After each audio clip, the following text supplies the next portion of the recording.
And we're going to start the first question. We will start with Sally Martinez and then move down the line. Sally, if you were to win the election, what top 3 priorities will you pursue as mayor? We are asking that you list 3 priorities. Do not give a narrative.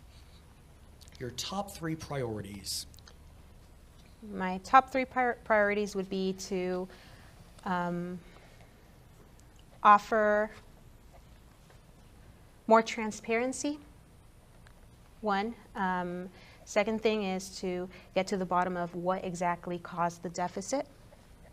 And the third is I want to make sure that our residents feel comfortable enough to approach us with any of their issues.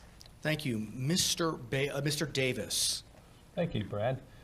My focus will be on jobs, cross-training, sector attraction and retention, and vocational training as well. And our top priority of all government has to be the protection of our citizens. Crime is increasing. And of course, building a cohesive, trusted, and reliable, dependable government is very important, and to achieve our strategic plans through the council and to get things done. Mr. Bailey. Continue the momentum in job creation, continued investment in public safety, and continued support of our educational environment as well as workforce development. Ms. Melendez. Community. Community is the most important. We have to engage our community. The community has to feel that they are welcomed voices at City Hall. We need to have collaboration. Collaboration amongst our various constituencies in the city and amongst our nonprofit groups. And we have to have transparency, a definite must. We all need to know what's going on. We need to know and be informed so that we can make appropriate decisions. Ms. Moreno. Yes, I would like to bring honesty and integrity back to the city that it has been lacking for so long. And I would also like to create a ratepayer advocacy group to inform the public on really what's going on taxes and rate increases with your public utilities, and set goals to meet budget needs.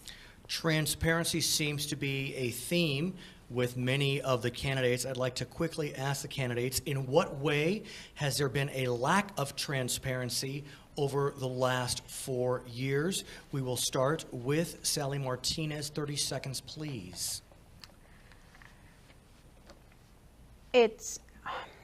There's been a lack of transparency in different aspects of the government.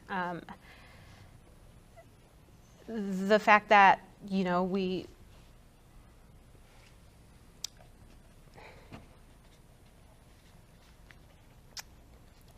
there's just different aspects. It's really hard to pinpoint which one, but. Mr. Davis, you're a part of the Riverside City government now. Would you say that there's been a lack of transparency over the last 4 years? In certain aspects, yes, there has been. The issue is that, for example, we had meetings of our boards and commissions and various other meetings within the council committees that were behind closed doors, even though the public was invited. So I made sure that we, with the change of our city management, we actually now produce all of our meetings on video of every commission, committee, and certainly the council committees, so that there's a full transparency. Mr. Bailey, there's been a suggestion that specifically there's been a lack of transparency in the office of mayor. Would you agree or disagree with that contention? I would disagree with that. Including my publishing of my calendar, and I give that to the media. I give that to my colleagues. You can't be more transparent than providing your public calendar, my daily calendar, to anybody that asks. I think that we have a great system now in place called Engage Riverside, where people can go to and contribute to the hearings that we have across every committee and city council meeting. Ms. Melendez. Transparency, I feel, is so needed in the community, because we've had a measure that's coming before us on the ballot, Measure A, that most knew nothing about because it was rushed to the ballot. We have a budget deficit where last year we were looking at a $1 million surplus. So there has to be some procedures in there so that the community has more information, and therefore the whole process is more transparent. Do you feel as if the public was kept in the dark as it relates to the purported budget deficit? Not necessarily in the dark, but not enough information provided. So there has to be more transparency. When things happen, they need to be public knowledge, and that public knowledge needs to be moved forward.